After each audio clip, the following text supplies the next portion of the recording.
In this episode, I am delighted to be joined by Gianpiero Petriglieri. He's a professor of leadership at my alma mater in SEAD. And far more importantly, he's my favorite professor that I never got taught by, except for once in a reunion. But most significantly, actually, Gianpiero is the epitome of self-leadership and constantly working on himself. So I'm very, very pleased that you've honored me and joined me today. Thank you. Well, thank you very much for having me, Claire. That's because there's so much to work on, Always. in Until my the case end. especially. Oh, of course. Yes, yes. Anyway, let's play.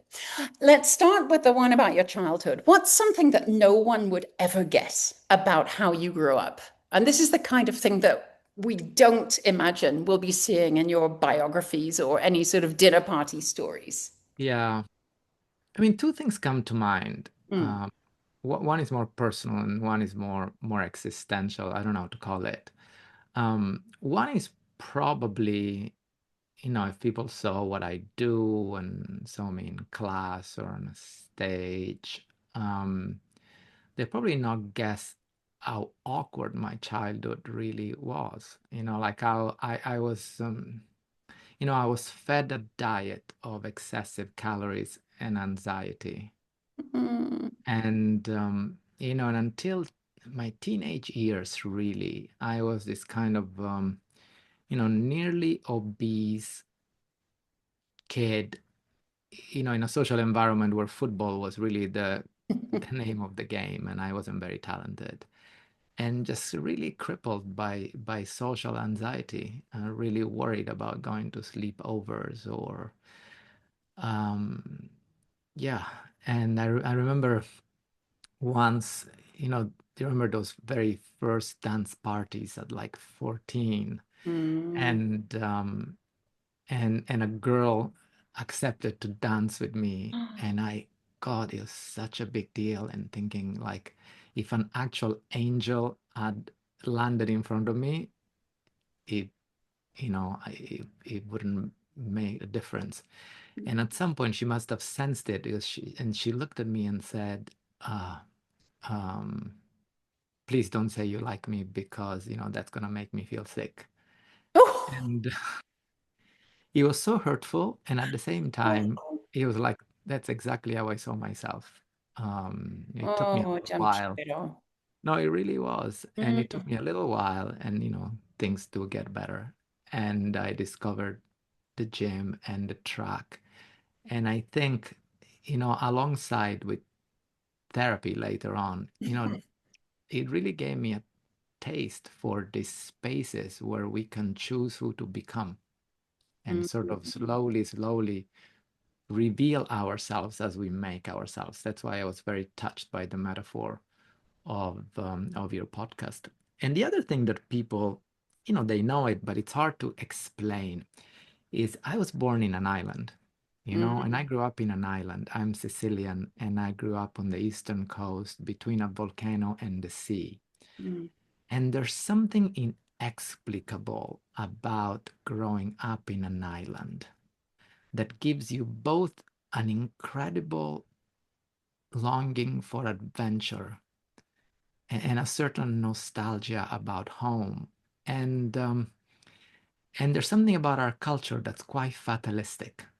And it took me a lot of work to shake off that sense of fatalism, that sense of, you better stick in your place. And then doing that work also makes you feel almost like you're betraying where you belong. Mm. So there's a way in which you're always you succeed, and yet you're always a little displaced. And that's why mobility and movement are such big themes of my work. That's beautiful. The Australians would call what you're describing tall poppy syndrome, right? It's that wanting to Yeah. be different and go and be greater and bigger, but knowing that that makes you different and handling difference, especially when you're little, isn't easy. But thank goodness you left the island, however connected you might still be to it. Yeah, whether the island ever leaves you is the question. Ah, never. Never. And of course, I too was born in an island nation, and I remember years and years ago reading a book that was mostly comparing Japan and the UK on exactly that notion. It was called Island Nations, and I Mm. remember it like yesterday. Mhm. We're special people, but we're still working. When you think about that love filled, food and food equaling love childhood that you had, what was the best advice that you were given when you were growing up, whether what that was from your family or your teachers or somebody in the background? And what, Oh, if there was something, was the worst? um, my parents, certainly the greatest gifts they gave me was the love of learning. Mm, And you know, my father passed away suddenly. I had a close relationship with him. I didn't have a chance to say goodbye to him. mm, And the last thing I got from him was I found a little post-it note that he had put in a book that he was reading. And I almost felt it was his goodbye to me. And it said, learning is the best way to enjoy life. mm, And I think from early on, I got a sense, and my parents always used to say, you know, every investment is risky except investments in culture. Investments in culture are never wasted. mm, And I think that has served me well in life. And then, again, for me, school and sports were the kind of two pillars of my upbringing, and still of my life today. Um, Another big piece of advice I got, which for some reason I never forgot. One day, my track coach told me, focus on your studying, because you ain't going to the Olympics. And then he said, but you should always work as hard as those who are going to the Olympics. And I have always taken with me this idea that talent is great, but without hard work is nothing. mm. And I pride myself a lot in being someone who loves learning and works hard. And I try to transmit that. I try to transmit that to people around me. Um, Yeah. Thank you. That's beautiful. And thank you for keeping the message on. When you started out in your career, and I know that there are many stages in your career, but what was really on your mind when you first set out? And, share the unpolished version of that, the thoughts, the hopes, the fears, whatever was going on. yeah, I mean, I had two starts, as you're hinting, because I had a start in my medical career, medical school, my psychiatric residency, and all that, and then I had a start of my career as a management academic. And in the in the first case, it's really kind of a lot of enthusiasm, and will I be able to live up to that? Be a good clinician and whatnot. And in the second was really, will there be a place for me? But I think what's common to both and what is still with me is some ambivalence, to be honest. And I think my journey has been to welcome that ambivalence as more constitutional rather than a problem in my career journey. And the ambivalence was this. When I had to pick a university, I must confess, I was one of these people that I equally loved science and literature. Mm, And I really, really wasn't sure whether the kind of biological or the more literary philosophical was for me. mm, And I think that's how I ended up in psychiatry, because I went to medical school and I just adored it. In the end, that was for me, you know, it was science, but applied science and applied to an organism, which is sort of um, a work of art, but at the same time obeys to certain laws of physics or mm, chemistry and mm, and biology. And I went into psychiatry precisely because I was trying to combine a little bit the two dimensions. I saw kind of psychiatry and psychology, and I didn't find that balance exactly there. But then the whole of my career has really has been really an attempt to conjugate the precision of science and the poetics of literature. Mm, And then over time, I've discovered that there's actually a lot of precision in poetry, and there's a lot of poetry in science if you look closely. But that took me a lot of work. But that is, I think, that ambivalence. And at the beginning, I really thought it was a problem. I really thought, oh, I had to choose, one world or mm, the other. And only now I'm beginning to feel, maybe that the attempt to integrate those two parts is what makes me a decent humanist in what I write, in what I teach, in the way I coach and consult, mm, and in the way I live my life. Because at the end of the day, we have we don't have careers. I don't have a career. I have a working life, and work is so intertwined with who I am mm, and the way I show up in the world. And many of the people, I mean, for you and for many of the people we meet, work is really an existential enterprise. Is the space where they try to become the person they wish to or that they're destined to become. And it's also the means through which they try to leave a little mark on this rock before mm. we turn into dust. Indeed. I remember very clearly when I first started working more categorically on the human side of business, Mm. um, realizing that I was never going to leave behind a magnificent symphony or an extraordinary piece of painted art, but that maybe the way I could have that little lasting touch before I turned into dust was in helping others Yeah. transform. And Now I love saying I really do believe it. Business is essentially art in the sense that is philosophical intuitions brought to life with investments mm, and built with tools. And so, my students know one of the things my students always remember from my classes is business is philosophy with a wallet and a toolkit. And I beautifully really believe simply that. put, Yeah, and I definitely. really believe it. Yeah. Just like the painter brings a piece of work to life with Mm, brushes, and the indeed. sculptor with a scalpel. Mm, Um, the business person brings a certain work to life with wallets and a toolkit. These indeed. days with code. Yeah, there's that too, but minor detail. How do Yeah. you handle the parts of your life and work that aren't quite such a work of art, that aren't quite so beautiful and lovable?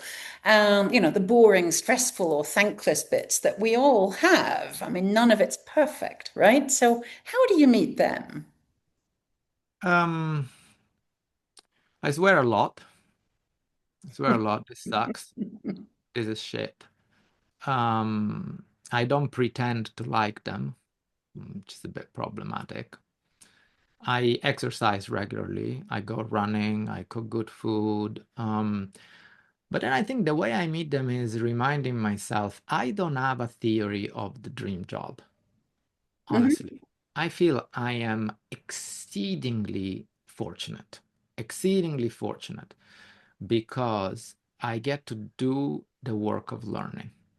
Mm, I love that I'm a professional in the field of learning. And at the end of the day, learning changed lives.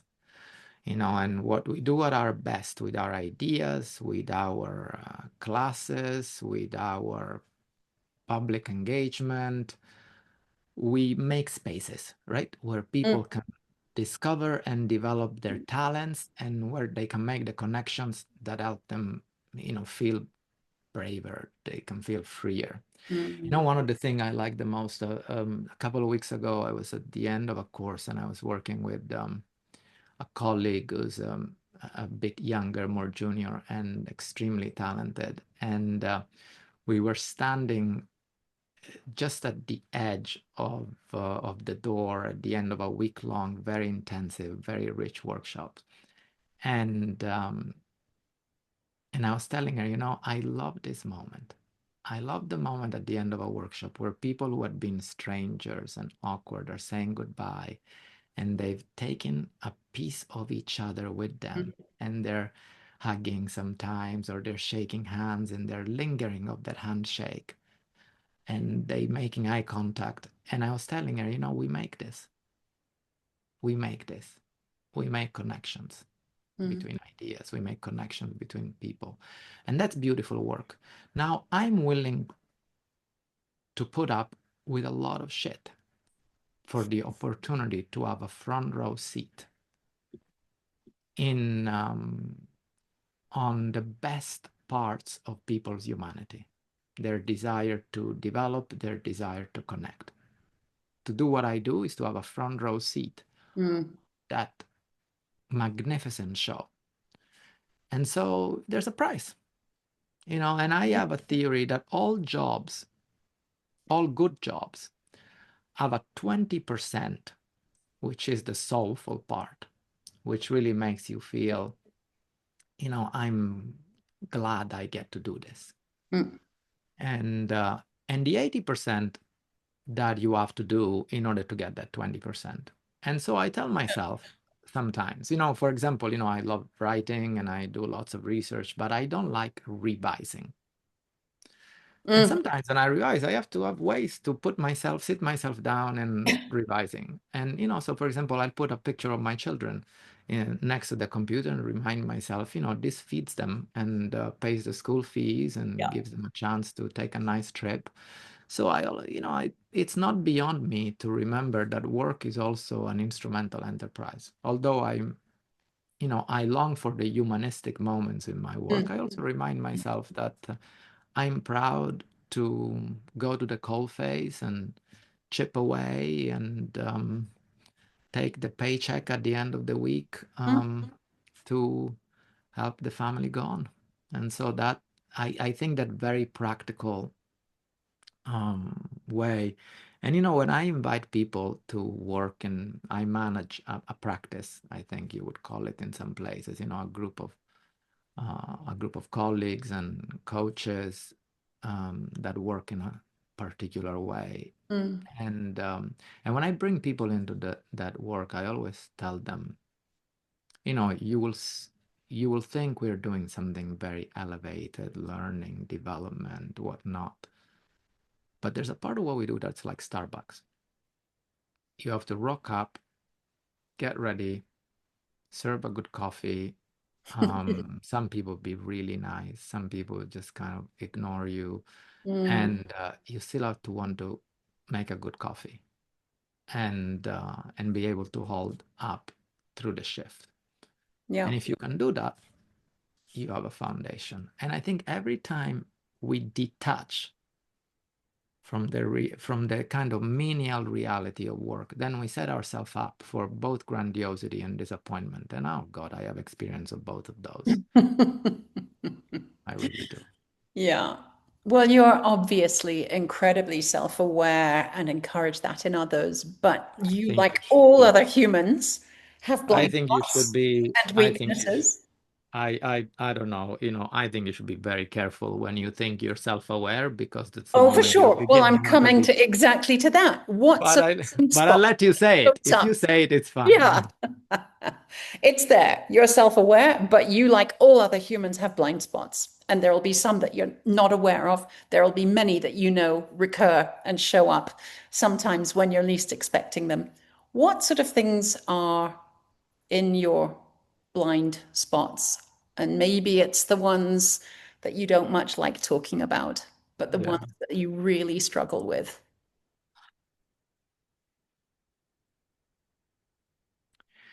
I don't know.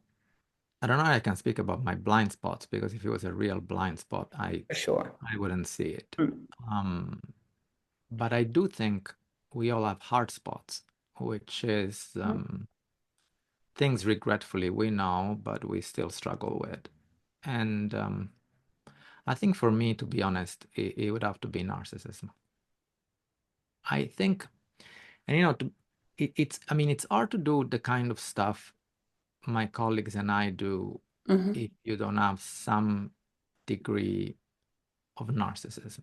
I believe that what you have something interesting to say that others should listen. It just would be too hard. You would give up if you hadn't said that fundamental belief that I have something to say worth saying, writing, listening to. Mm.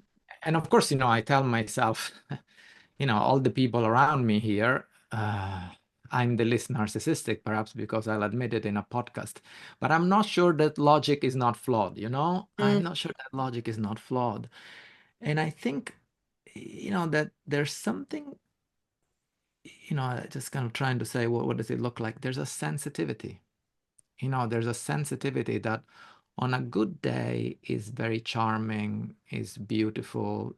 It sort of makes me who I am, the fact that my skin is so thin, and so I can feel the world so finely Mm. sometimes. But also that brings sometimes a reactivity, a sense of fragility that one can compensate. How do I put it, psychologically? By being unnecessarily upset or by being a dick, you know?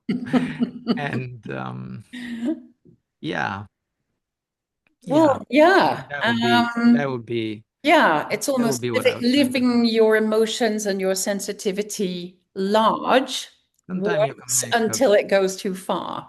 yeah, you can make a big drama. I can certainly can Mm. make a big drama out of You're things. Italian. I mean, let's be clear. What's a moment, either in that vein or in a different area, that you still cringe about? Some time where you failed or you let your own standards slip. And if you care Oh, to share what happened next, then that would be wonderful. I would have to say that well, we didn't related to that. Um, I think early on, and it's not something at work. I think there was certainly an element of immaturity that I demonstrated in my personal relationships, especially romantic relationships, at a time in which myself was so wrapped up in work, that I was neither um, I was neither as sensitive or as honest as I wish I had been with people who were close to me and who loved me and whom I loved, but to be honest, I didn't love as well as they did. And I regret that. I regret that. And what happened is that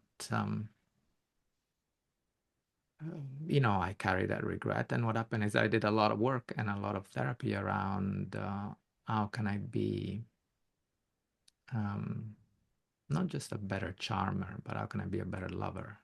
And I think that work has hopefully borne some fruit in both my personal and my professional life. But I'm not proud of how I came to that realization. Uh, Mm. yeah. Did you come to the realization yourself, or did somebody hold up a mirror? Um, it was pretty obvious, and I am in a line of work where you spend a lot of your time sitting in circles where people speak with a degree of emotional honesty and clarity. that, especially at the time, I didn't have, but I aspired to. Mm, So that was certainly made clear to me. And but it was also visible. I wasn't so oblivious. That's what I'm mm. embarrassed about. That he wasn't oblivious. I was partly, I was partly aware of it, and Mm, still mm. I didn't know how to do better. Maybe I didn't want to do better. Yeah, sometimes it's That's the not hard thing to caring say. to know, isn't it, at the Yeah. time? So, What's it's not a matter of knowledge. Exactly. It's not a matter of knowledge, Claire. It's also a matter of wanting, mm, of owning it. You yeah, can know it, but do you own it? absolutely. Um, Yeah. and I was lucky. I mean, as you say, I was lucky. See, for me, I have had throughout life one of the things, perhaps the biggest. I mean, I'm so mediocre at so many things. But one good thing I have is I form friendships, and I am a decent friend, and I'm a good user of friends. I'm not the person who kind of puts distance on Mm, between him and friends, and I speak, and I really think the answers to almost every question in life is, how do you avoid isolation? Friends. How do you do the right thing? Friends. How do you learn to bounce back? Friends. How do yeah. you become a better person? Friends. And you talk about leadership. Do you want to know one of my most memorable moments of insight about this? And I've told you, can I talk about something Yes. that's less embarrassing for what, like, a little bit more Yes. uplifting? Take us Or back is it into all the going to be state. like, I remember when I started in this line of work, I was kind of starting to work internationally, and this was the time, early 2000, where people weren't so sensitive to learning to pronounce your name. And so, Gianpiero, that's our name. And all my kind of Anglo-Saxon friends and colleagues called me GP. And Yeah. I honestly, I accepted it, but I kind of slightly resented it. Like, well, I'm learning to say your name. Why aren't you learning to say mine? But Yeah. I wouldn't say it. And then, you know, after a few years, as I was beginning to try to figure out whether I could become a professor or not, and it wasn't obvious that someone with Mm, my unusual background, and I was, yes, coaching, yes, consulting, but a professor. And so I ended up being invited to teach a class at, I remember, Copenhagen Business School. This is the first time I went to teach a class by myself, not just one little session, but a whole mm, course in the MBA program. And I must have been 30 maybe. And they invited me to the opening of the program. And there were all the professors there to introduce themselves.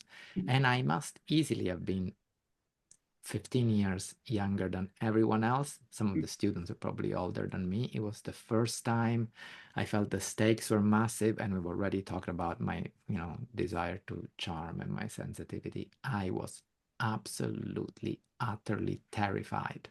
And on top of that, we were all going to introduce ourselves in a line. And of course, I was the last that had to speak. And I found myself, when it was my turn, saying, "Hi, everyone. My name is Gianpiero Petriglieri, um, but I go by GP." And I surprised myself. What was I doing yeah. in that moment? And I realized I was taking my friends with me. And I've adopted this. I don't know that I've ever spoken about how I became GP, and this is my nom de plume, what everyone knows me in, in class and everything, is it was my attempt to take them with me um, wherever I went. Mm, And I've learned over the years that perhaps that's one of the best thing you can do, as a leader, as a human being. Make sure you take your friends with you. Um, then the pain, and actually there's some research, that when your friends are closer to you, your pain is less sharp, and your voice is a little stronger. And that's something that I think informs my work more broadly. And maybe that helps me overcome some of those limits, those hard spots in my character. You know, and Mm, my friends sometimes have softened those hard spots gently, and sometimes they gotta go at them with the hammer. You know, like your exactly. Michelangelo, They're the and ones that will not put up with your bullshit, right? they will Simple not. as that. They will definitely not. Regretfully not. So, with all these hammers and chisels and scalpels, what's something that you're still a little reluctant or scared to work on? Maybe even admitting it right here feels like a bit of a Yeah. stretch, but I'd love to push you. Calling myself a leader. Um, and and and um, and thinking about the consequences of that, like doing the kind of stuff you do, building an enterprise outside of an academic institution. I'm uncomfortable when you say, "Oh, GP as a leader." I'm like, "Yeah, professor." "Oh, yeah, but you that that yeah." I'm What does the weight of that notion mean for you?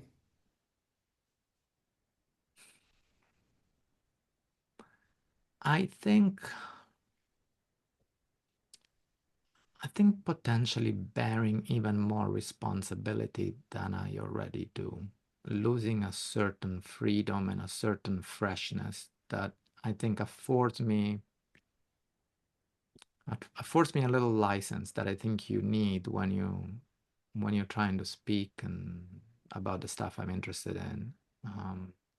I don't think you can be a spokesperson for the unconscious and an institution builder at the same time. And that's why I often end up at odds uh, with the very institutions that want me, but then can't hold me.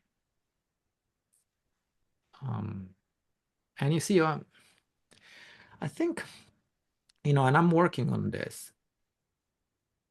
And in fact, I realized that's a massive, you know, one of the biggest themes of all my work is how do we question ourselves and each other constructively?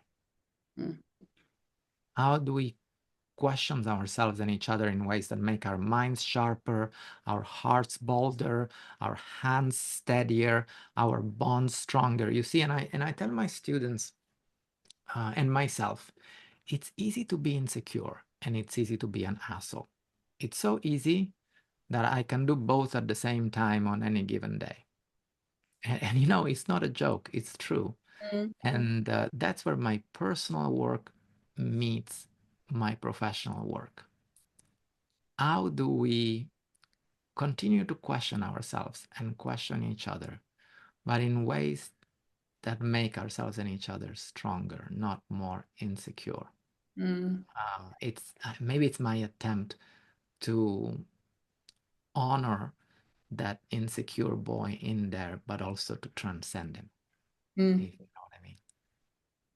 And the questioning becomes powerful in the end. Yeah, yeah, it does.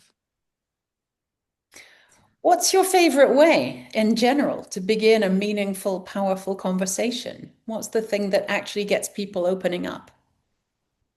How can I help? I love it. That's one of mine too. Yeah. How can I help? What's the most extraordinary response you've ever had to that question?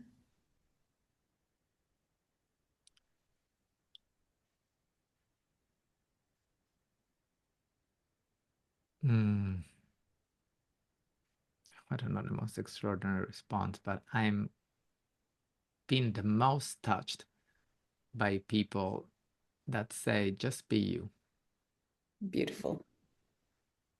Yeah. Because if you do the work of being you, Mm, then I feel I'm not alone in wanting to do that and remain within an elite profession.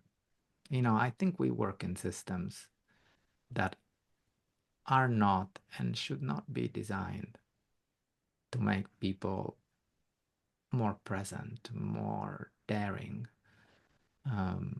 broader. We could debate that. But cultures are designed to generate conformity. And so I think becoming ourselves, it's always an adventure, and any adventure entails a certain amount of risk. And I am always willing to be a friend of those who are taking the risk to discover and develop their talents, because I am reassured that then I can do that myself. Beautiful. Thank you. Is there a book that you return to because it taught you something that you actually use, enact, embody? Yeah, I've read it several times. I haven't read it for a while now. Zen and the Art of Motorcycle. Classic. I know it's a classic. I know it's a boys' book. I know it's I know. And you're wearing a black cliche. t-shirt. It's like, it's all here, right here. I mean, look, but it's all about, I mean, I think, I think that the pursuit of quality will drive you crazy if it's a purely intellectual enterprise. Agreed. That lesson is Yeah. so important. The pursuit of quality will drive you crazy if it's a purely intellectual enterprise. If you cannot combine it with with emotional honesty and moral questioning, and that idea that love and the open road can heal you, it's beautiful. That and I think, and then there's something adjacent, it's the music of Bruce Springsteen. And I Okay. read more recently his autobiography, Born to Run. I recommend it to everyone. I Read think it's it, the yes. best lead. But he It's the is, best leadership book yeah, that there is.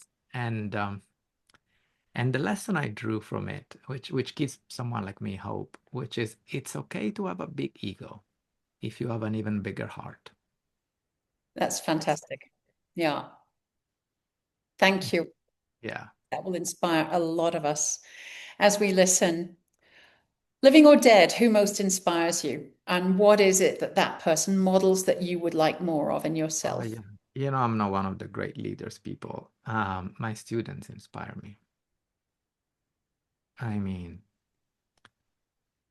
every time I walk into a classroom, I see people who have invested in developing the courage Mm, to become someone and to do something that maybe they fear they can't do and can't become. And they're hoping to get the ideas, the strength, the connections mm, that to overcome those fears. And every time I go in a classroom, I'm very attuned and I'm always inspired by two kinds of courage. The courage to act, the courage to say or do something when it'd be a lot easier or safer to just stand still and shut up. mm. And then the courage to ask, which is the Not courage to know. question, Mm, what you take for granted, to stop, to pause when you'll be a lot easier to just keep running. definitely. And, when you work in a business school, um, you see it. You really see it. You see people who are really trying to develop both courage. Because I actually think if you have the courage to act, but you don't have the courage to ask, is you're a fundamentalist. You have only beliefs, you have no ideas. It's dangerous. But Mm, if you have the courage to ask without the courage to act, then you are a philosopher, and that's problematic because lots of things can get taught, but nothing gets built. And mm, so I love watching people who are really trying to develop both kind of courages at once and bring them into their life and bring them into their work. That's what inspires me. And I'm not so inspired by people, who have had a certain measure of success and therefore they can afford to be a little bit more open as I'm being right now with you, because I'm a relatively safe middle-aged man who has a small Yeah. measure of professional success. I can take some risks, but sometimes watching people who are at the beginning of their career Mm. take those risks with themselves, with their lives, with each other. My God, that inspires me so much. Um, I wish I was the professor they deserve to have. I think you are, but I I appreciate the humility with which you express that. Also, mm, the two kinds of courage that you talk about reflect back on that melding of the two worlds that you've been seeking to bring mm, together in the way very you much, create things. very much. So Yeah, yeah, yeah. it's a beautiful reflection.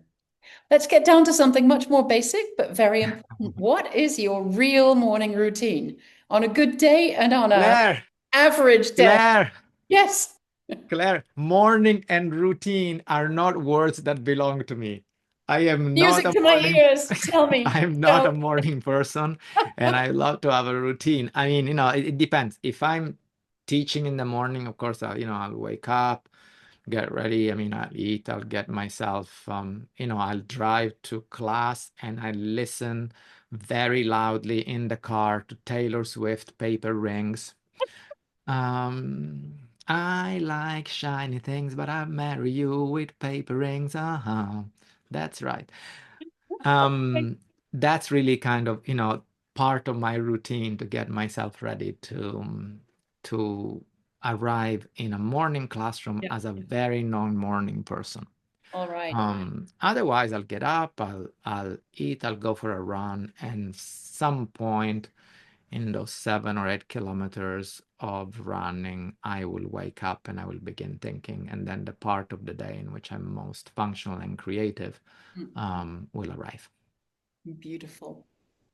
So, apart from Taylor Swift, what's your guilty pleasure? The And ski season. why aren't you feeling particularly guilty about it? The ski season.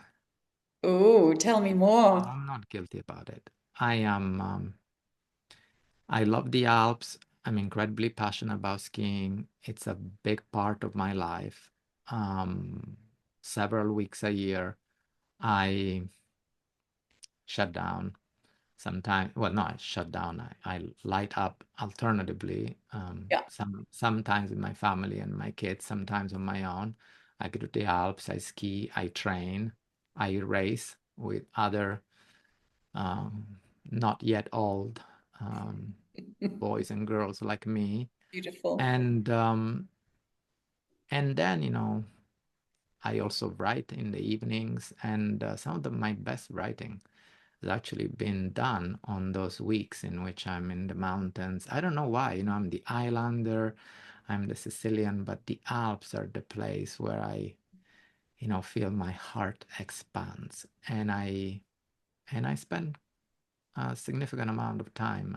I've learned to carve that time to to give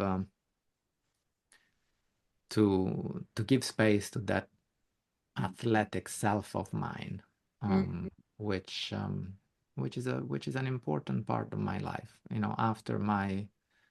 After my family and friend, after my work, that's the third leg of the stool mm, that I cultivate.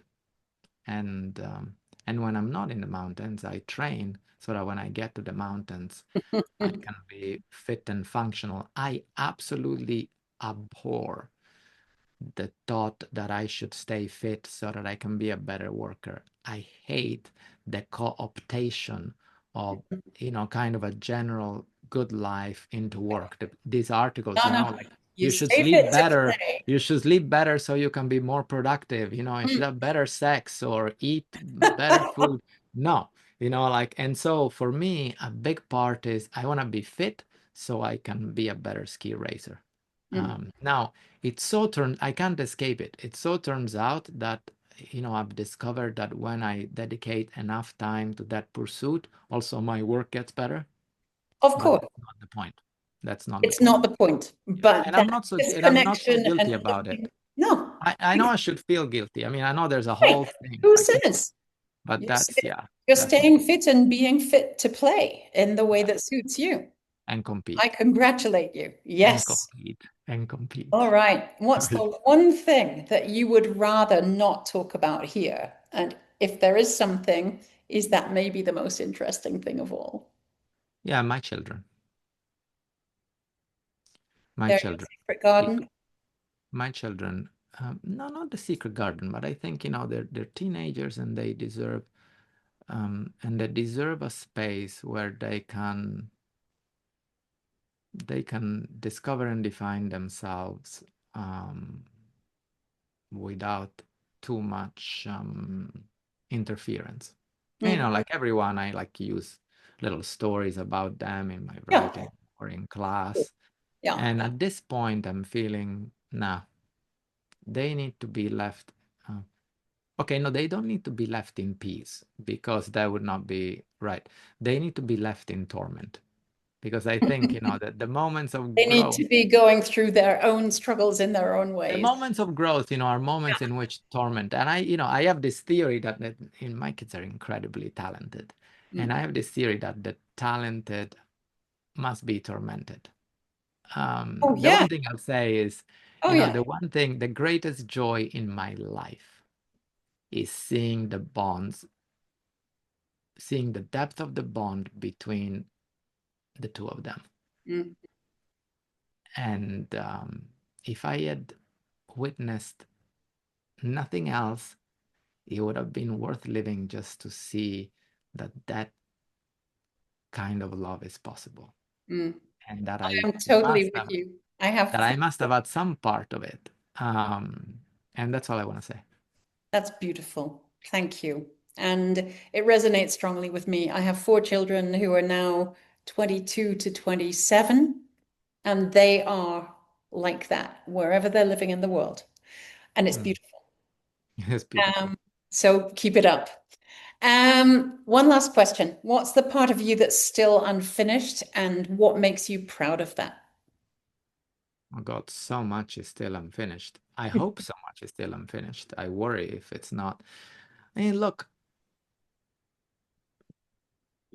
I constantly live in the gap between how good I feel I should be as a person and as a professional, given the kind of resources, opportunities I have, and what I can deliver Mm, to the world on any given day. Uh, and on a bad day, I beat myself up about it. I should really be better at this point. And mm, on a good day, I say, you know what? It's good that there's still gap to work on. And I mean, everything. I mean, I'm still working on, I don't know, being braver in my heart, clearer in my expression, more generous with others. I really, we were speaking about earlier, I'd love to get better at loving people and at loving life itself, mm. just for the sake of it. And in some way, I feel I'm just getting started. And then, it's like going back to where we started with my kind of early upbringing and all of that. One thing that I've learned in France is this beautiful word. I'm a gourmand. I'm, Un gourmand de la vie. I'm a gourmand of everything. I like Yeah, food. I like sports. I like beauty. I like work. I like writing. I like yeah, this conversation. I'm a gourmand of life. beautiful. Yes. And Yeah, I'm proud. It's taken me 50 years to embrace it instead of being ashamed of it. beautiful. Well, from one gourmand to another, thank Oh, you. This has you're very been welcome. beautiful, enriching, exciting. We've laughed. You almost made me cry. Thank God I didn't do that on screen. But Gianpiero, So GP. that's what you're still working on? Oh yeah. Oh Giving yeah. yourself permission to cry on screen? Oh, listen, I do regularly in one-to-ones with people or clients, but maybe not on a podcast. We'll see. Come back Oh, next yeah. time. We'll do a different version. Oh, yeah. Thank you so much. It's been a real pleasure, as Thank, ever. And I thank know you. that the audience is going to love this and really be touched by it. Thank you. Thank you for holding me, Claire, for this.